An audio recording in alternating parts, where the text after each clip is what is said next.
নমস্কার বন্ধুরা, অস্মিতকে ডাক্তারের কাছে নিয়ে এসেছি। তো এখানে একজন নিউট্রিশনিস্টের পরামর্শ অনুযায়ী অস্মিতের বয়স হিসেবে যে চার্ট উনি অস্মিতকে দিলেন সেটাই শেয়ার করলাম। দেখুন এখানে টাইমটা কি দেওয়া আছে। আর্লি মর্নিং একটা, ব্রেকফাস্ট একটা, টিফিন টাইম একটা, লাঞ্চ, ইভিনিং স্ন্যাক্স, ডিনার। আর তাছাড়া একদম সকালে ঘুম থেকে উঠে আগের দিন রাতে ভিজিয়ে রাখা 2টো আমন্ড বাদাম খোসা ছাড়িয়ে সাথে 1 কাপ জল।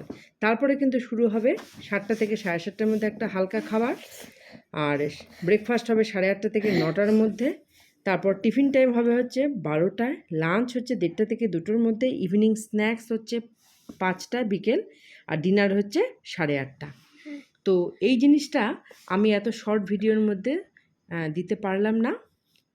এটা নিয়ে আমি একটা লং ভিডিও করব, সেটা আপনারা অবশ্যই কিন্তু ফলো করবেন। ভিডিওটি দেখার জন্য ধন্যবাদ।